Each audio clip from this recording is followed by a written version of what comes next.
केकड़ी सावर क्षेत्र के नापाखेड़ा गांव के पास बनास नदी में सोमवार दोपहर को नाव पलटने से डूबे तीनों युवकों के शव मंगलवार को मिल गए। शवों की तलाश के लिए मंगलवार सुबह एसडीआरएफ टीम व स्थानीय ग्रामीणों की टीम ने बनास नदी में रेस्क्यू ऑपरेशन शुरू किया।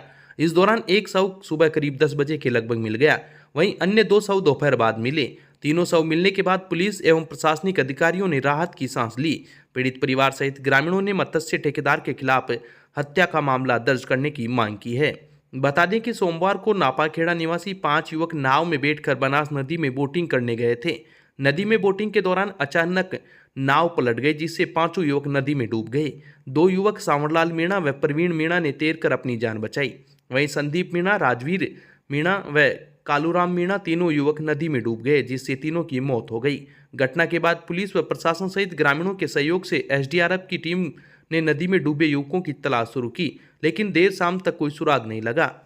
अंधेरा होने के कारण रेस्क्यू ऑपरेशन बंद कर दिया गया। युवकों की तलाश में मंगलवार सुबह फिर से रेस्क्यू ऑपरेशन शुरू किया गया। इस दौरान सुबह करीब 10:30 बजे कालूराम मीणा का शव नदी में मिला। जहां शव मिला वहीं पर कुछ देर में पानी में डूबी नाव भी मिल गई। करीब 2 बजे के लगभग संदीप का शव भी मिल गया। राजवीर का शव 4 बजे के लगभग मिला। तीनों युवकों के शव मिलने के बाद पुलिस एवं प्रशासन के अधिकारियों ने राहत की सांस ली। रेस्क्यू ऑपरेशन के दौरान नदी के किनारे ग्रामीणों की भारी भीड़ जमा रही। ग्रामीणों ने जैसे जैसे शव निकलते गए, उन सभी शवों को मौके पर ही टेंट लगाकर बर्फ में रखते गए। मौके पर पीड़ित परिवार की महिलाएं घटना को लेकर विलाप करती रही। मृतकों के परिजनों व ग्रामीणों ने पुलिस को दी रिपोर्ट में बताया कि नदी में डूबने से मौत हुई तीनों युवक जयपुर निवासी मत्स्य ठेकेदार मोहम्मद रफी कुरैशी के 6 माह से चौकीदार का काम करते थे, लेकिन मत्स्य ठेकेदार उनको कोई भी सुरक्षा उपकरण, लाइफ बोट, जैकेट आदि सामग्री उपलब्ध नहीं करवा रही थी। घटना को लेकर ग्रामीणों ने मत्स्य ठेकेदार के खिलाफ हत्या का मामला दर्ज करने एवं पीड़ित परिवार को आर्थिक सहायता देने की मांग की। विधायक शत्रुघ्न गौतम ने दूरभाष के माध्यम से 1 लाख रुपए सीएम रिलीफ फंड, 1 लाख रुपए विधायक कोष व 1 लाख रुपए चिरंजीवी योजना से मृतकों के परिवार को दिलाने का आश्वासन दिया। इसके बाद तीनों मृतकों का नापाखेड़ा स्थित पीएचसी में पोस्टमार्टम करवाकर शव परिजनों को सुपुर्द किए गए। नापाखेड़ा नाव हादसे में मृतक संदीप मीणा परिवार का इकलौता चिराग था। संदीप मीणा के परिवार में अब सिर्फ उसकी एक बहन बची है। संदीप के माता पिता की पहले ही मौत हो चुकी है। मृतक संदीप की बहन समाचार सुनने के बाद से ही बेहोशी हालत में है। मृतक की बहन अलका मीणा अभी देवली के अस्पताल में भर्ती है। अलका मीणा बीएड कर रही है।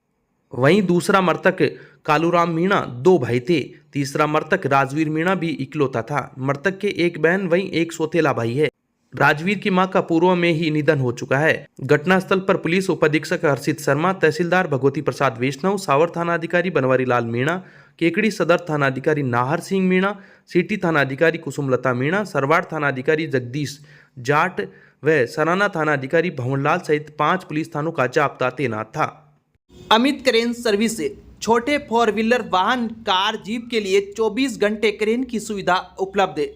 अमित क्रेन सर्विस केकड़ी, पुराना कोटा रोड, केकड़ी। क्रेन की सुविधा के लिए संपर्क करें 9983210376 9772806266।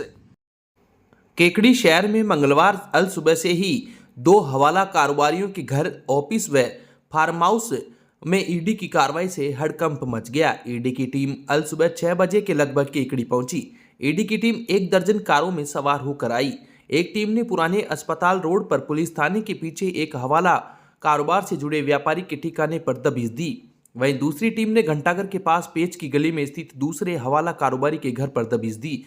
ईडी की टीम के साथ हथियारबंद जवान भी हैं। पेच की गली में स्थित दूसरे हवाला कारोबारी के दबिश के दौरान घर पर ताला लगा होने के कारण काफी देर तक टीम ने परिवार के सदस्य का इंतजार किया, लेकिन दोपहर तक कोई नहीं आने के कारण सिटी पुलिस की मदद से चाबी वाले को बुलाकर मकान का ताला खुलवाया। तब जाकर टीम ने मकान के अंदर प्रवेश किया। हालांकि ईडी की ओर से फिलहाल किसी तरह की आधिकारिक खुलासा नहीं किया गया है। जानकारी के अनुसार हवाला कारोबारी द्वारा फर्जी बिलों के जरिए करोड़ों रुपए का राजस्व नुकसान पहुंचाने की आशंका जताई जा रही है। ईडी की टीम दोनों कारोबारियों के यहां विदेशी पैसों के ट्रांजैक्शन की भी जांच कर रही है। ईडी की टीम ने व्यापारी के ठिकाने पर लेन देन से जुड़े दस्तावेज खंगाले हैं। लेन देन के दस्तावेजों की टीम गहनता से जांच कर रही है और कारोबारी व उसके परिवार के सदस्यों से पूछताछ कर रही है। कार्रवाई के बाद से ही परिवार के सदस्यों को आने जाने नहीं दिया जा रहा है। सुबह से ही ईडी की टीम के आने की सूचना के बाद कारोबारियों में हड़कंप मचा हुआ है। इससे पूर्व भी शुक्रवार को भी ईडी की एक टीम ने एक अन्य हवाला कारोबारी के यहां दबिश दी थी। केकड़ी शहर में हवाला कारोबारियों द्वारा एक ऐतिहासिक पदयात्रा का आयोजन किया जा रहा है। ईडी की कार्रवाई के बाद से ही पदयात्रा आयोजक परिवार के लोग भूमिगत हो गए हैं। वह परिवार के अन्य लोग यात्रा की जिम्मेदारी निभा रहे हैं। जिस व्यापारी के घर मंगलवार को ईडी की टीम ने सर्च कार्रवाई की है, उसके परिवार द्वारा मालपुरा में एक बड़ा धार्मिक आयोजन किया जा रहा है। इस आयोजन के तहत ही सोमवार को यहां से एक पैदल संघ भी निकाला गया, जिसमें इस परिवार के साथ ही समाज के कई लोग भी शामिल थे। बताया जाता है कि इस आयोजन में करोड़ों रुपए का खर्चा किया जा रहा है। ईडी द्वारा अपने ठिकानों पर कार्रवाई किए जाने की भनक लगते ही दो हवाला कारोबारी भेष बदल कर शहर से फरार हो गए। दरअसल मंगलवार अल सुबह लगभग 1 दर्जन गाड़ियां जयपुर रोड की तरफ से शहर में दाखिल हुई। ये गाड़ियां जयपुर से वाया मालपुरा होते हुए यहां पहुंची। रास्ते में पैदल संघ में शामिल लोगों ने एक साथ इन गाड़ियों का काफिला देखा तो वो चौंक गए। इसी संघ में जिन हवाला कारोबारियों के यहाँ ईडी की कार्रवाई हुई है, उनके परिजन भी शामिल थे, जिन्होंने काफिले को देख तुरंत इन व्यापारियों को सूचना दी, जिसके बाद ये हवाला कारोबारी फरार हो गए।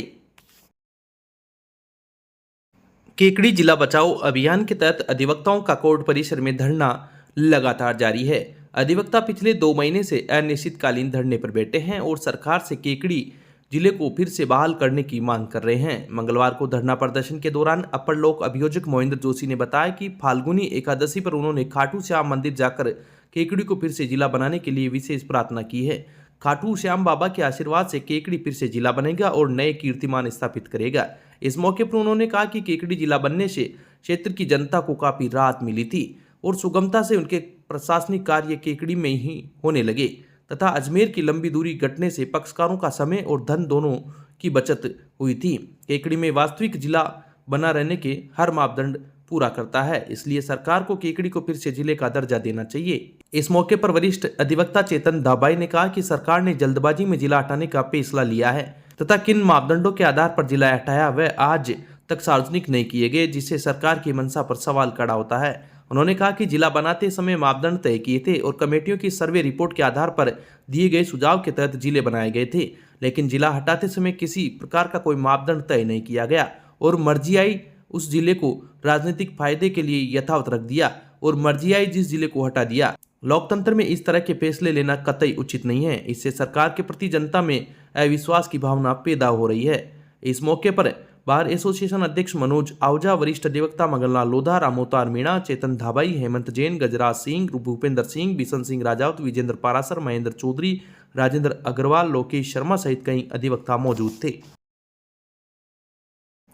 केकड़ी बार एसोसिएशन के सदस्यों व न्यायिक अधिकारियों ने मंगलवार को बार एसोसिएशन कार्यालय में श्रद्धांजलि सभा का आयोजन कर अधिवक्ता सीताराम गुप्ता के पुत्र तोयेश गुप्ता के निधन पर श्रद्धांजलि दी। इस मौके पर अधिवक्ताओं व न्यायिक अधिकारियों ने नम आंखों से अधिवक्ता सीताराम गुप्ता के 13 वर्षीय पुत्र तोयेश गुप्ता के आकस्मिक निधन पर शोक व्यक्त करते हुए नम आंखों से श्रद्धांजलि दी और परिवारजन को दुख की घड़ी में संवेदनाएं व्यक्त की। इस मौके पर बार अध्यक्ष मनोज आहूजा ने कहा कि अधिवक्ता सीताराम गुप्ता के पुत्र तोयेश गुप्ता का मात्र 13 वर्ष की उम्र में निधन हो जाने से अधिवक्ताओं में परिवार के प्रति गहरी संवेदनाएं हैं। मृतक के परिवार को भगवान दुख की घड़ी में हिम्मत दे। इस मौके पर अपर जिला एवं सत्र न्यायाधीश संख्या द्वितीय प्रवीण वर्मा, अपर जिला एवं सत्र न्यायाधीश संख्या प्रथम जयमाला पानीगर, अतिरिक्त मुख्य न्यायिक मजिस्ट्रेट संख्या प्रथम रमेश करोल, हिरल मीणा, न्यायिक मजिस्ट्रेट प्रथम वर्ग शुभम गुप्ता, बार एसोसिएशन अध्यक्ष मनोज आहूजा, वरिष्ठ अधिवक्ता मंगललाल लोधा, रामोतार मीणा, गजराज सिंह, भूपेंद्र सिंह, विजेंद्र पारासर, महेंद्र चौधरी, राजेंद्र प्रसाद अग्रवाल, लोकेश शर्मा सहित कई अधिवक्ता मौजूद थे। अब विक्टर ब्रांड के कंप्यूटराइज्ड धर्म कांटा खरीदिए केकड़ी में विक्टर स्केल कंपनी से 100 ग्राम से 200 टन तक के भारत सरकार से मान्यता प्राप्त कंपनी विक्टर ब्रांड के कांटे उपलब्ध है। विक्टर स्केल कंपनी पर आपको मिलेगी सभी प्रकार के कंप्यूटराइज्ड धर्म कांटों की सेल एंड सर्विस सुविधा। विक्टर स्केल कंपनी पर Rajasthan online mining TP Revanna software भी उपलब्ध। तो देर किस बात की, धर्म कांटे खरीदने के लिए आज ही संपर्क करें। मिलने का पता Mewada complex, Gopal petrol pump के सामने, कोटा रोड, केकड़ी। केकड़ी में जुआड़िया मोहल्ला स्थित स्वर्णकार संस्था भवन में आयोजित हुए फागोत्सव में समाज की महिलाओं ने एक से बढ़कर एक फाग के भजनों की प्रस्तुतियां दी। कार्यक्रम की शुरुआत महिला मंडल अध्यक्ष मीना तूनगर, महामंत्री कैलाशी देवी अग्रोया सहित समाज की महिलाओं ने भगवान की तस्वीर के समक्ष दीप प्रज्वलित कर किया। इसके बाद एक से बढ़कर एक फाग भजन प्रस्तुत किए गए। भजनों के दौरान फाग के भजनों पर महिलाओं ने नृत्य की प्रस्तुति दी। इस दौरान फूलों की होली भी खेली गई। अंत में आरती कर प्रसाद का वितरण किया गया। कार्यक्रम में चंदा देवी, सरिता सोनी, सुनीता सोनी, मेम सोनी, राधा सोनी, नंदू सोनी, मोहिनी, संगीता सोनी, सीमा सोनी, पुष्पा सोनी, मधुबाला सोनी सहित समाज की कई महिलाएं मौजूद थी।